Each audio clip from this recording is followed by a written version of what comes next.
Imagine waking up 100,000 years ago. No internet, no phones, no mirrors, no private bedrooms, just forest, campfire, and the constant fear of becoming lunch for something much bigger than you. Now here's a question almost nobody asks. Did ancient humans masturbate? It sounds ridiculous, maybe even childish, but the answer actually reveals something fascinating about evolution, human biology, and what it really means to be human. Because if masturbation is something humans have always done, then it's not a modern habit. It's part of our evolutionary story. So, did our ancient ancestors do it? Let's find out. Here's the first problem.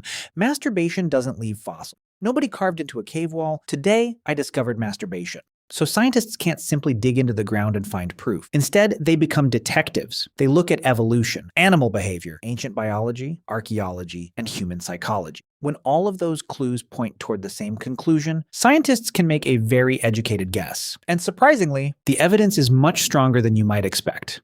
Let's start with our closest relatives. Chimpanzees, bonobos, gorillas, orangutan. What do they all have in common? They've all been observed masturbating in the wild or in captivity. And they're not the only ones. Dolphins do it, elephants do it, dogs do it, horses do it, some bats do it. Even certain rodents have been observed doing it. In fact, scientists have documented masturbation in hundreds of animal species. That immediately tells us something important. This isn't a uniquely human behavior. It's much older than humans themselves. Humans and chimpanzees shared a common ancestor around 6 to 7 million years ago. If both species naturally show the same behavior today, there's a good chance that ancestor did too, which means this behavior may have existed millions of years before modern humans ever appeared. That's our first major clue. But here's something that seems confusing. Wouldn't evolution eliminate a behavior that doesn't directly produce babies? Not necessarily. Evolution isn't trying to make every single action lead to reproduction. Instead, it favors behaviors that increase the overall chances of survival and successful reproduction.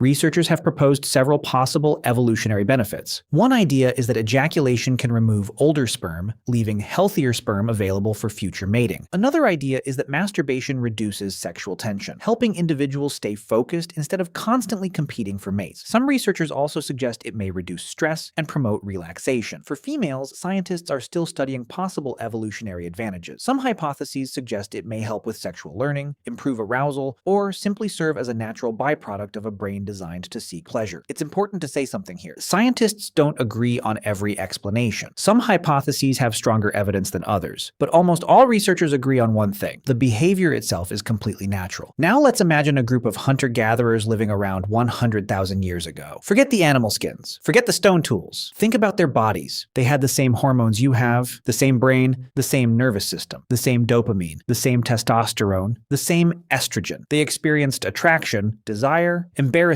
curiosity, pleasure. In terms of biology, they were essentially us. The biggest difference wasn't their bodies, it was their technology. So unless something dramatically changed in human biology, which scientists have absolutely no evidence for, it would actually be stranger if ancient humans never masturbated. Everything we know about human evolution suggests they almost certainly did.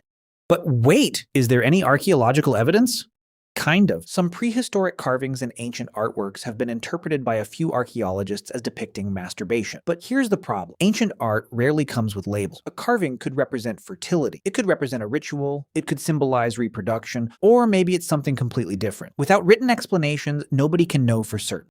That's why archaeologists remain cautious. You'll often hear them use words like possibly, may represent, or could depict. In science, uncertainty isn't weakness, it's honesty. And even without artwork, the biological evidence remains incredibly strong. Here's another interesting question. If masturbation has probably existed throughout human history, why has it become so controversial? The answer has very little to do with biology, and almost everything to do with culture. Different societies developed different beliefs about sex. Some viewed it as perfectly normal. Others discouraged it. Some considered it private. Others connected it with religion or morality. These beliefs changed over thousands of years, but those cultural rules are relatively new. Your nervous system is far older than civilization itself. The biology came first. The social rules came much later. Understanding that difference helps explain why attitudes toward sexuality vary so much around the world today. So, did ancient humans masturbate? No scientist can prove it with absolute certainty. There are no fossils, no written journals, no prehistoric instruction manuals. But when you combine everything we know, our evolutionary history, the behavior of our closest relatives, human biology, modern hunter-gatherer societies, and decades of scientific research, the conclusion becomes pretty clear. Ancient humans almost certainly masturbated.